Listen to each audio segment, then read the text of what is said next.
At 61, I remarried my first love, but on our wedding night, I was heartbroken when I saw her scars. My name is Rajiv. I'm 61 years old. My first wife passed away 8 years ago after a long illness. Since then, I've been living alone, in silence, in an empty house.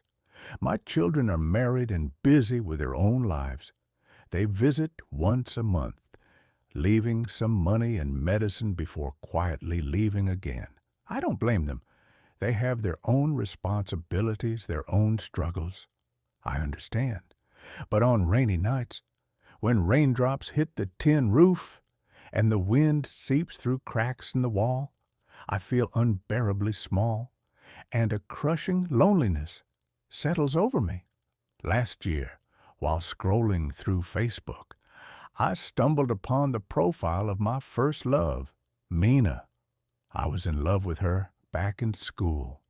Her long, wavy hair, her deep black eyes, and that radiant smile that could light up the whole classroom.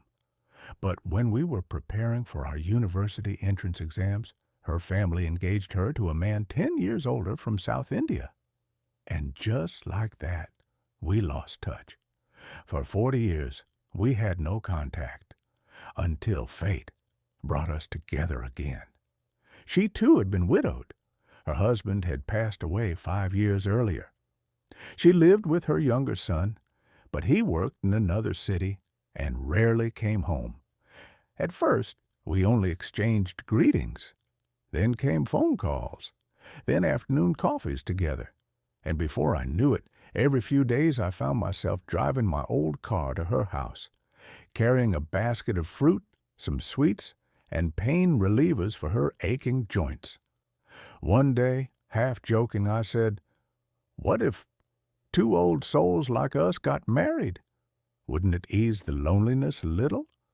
Her eyes welled up with tears, and I was startled. I rushed to tell her I was joking, but she just smiled sweetly and teased me gently. And so, at 61, I remarried my first love. On our wedding day, I wore a dark brown sherwani. She wore a simple cream silk sari. Her hair was neatly tied back, adorned with a small pearl brooch. Friends and neighbors came. Everyone said, "You two look like young lovers." And honestly, that's exactly how I felt. That night, after the guests had left and the banquet was cleared away, it was late. I handed her a glass of warm milk.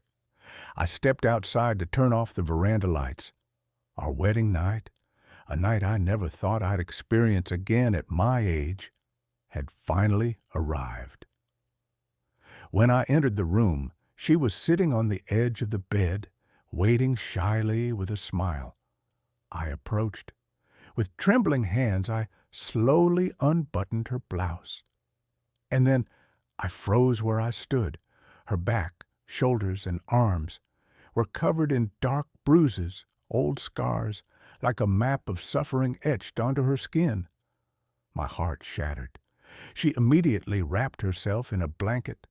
Her eyes were full of fear. I asked, trembling, "Mina, what happened to you?"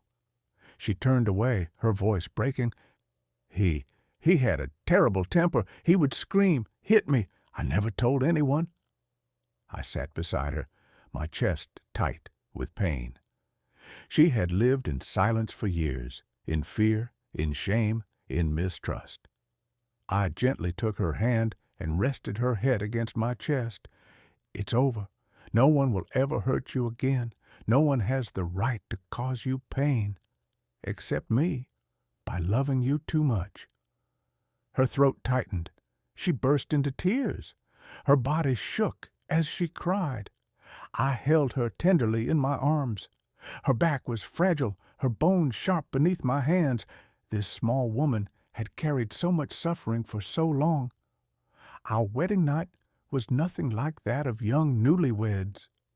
We lay side by side, listening to the crickets sing, the wind rustling through the trees. I stroked her hair. I kissed her forehead. She caressed my cheek and whispered, "Thank you.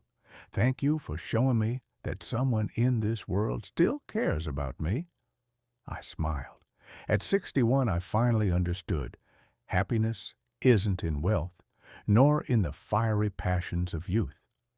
Happiness is in a hand that holds yours, in a shoulder you can rest your head on, in knowing you are not alone through the night, in the heartbeat of someone beside you. Tomorrow will come. I don't know how many days I have left, but I do know one thing. I will make up for all that she has lost in life. I will cherish her. I will protect her.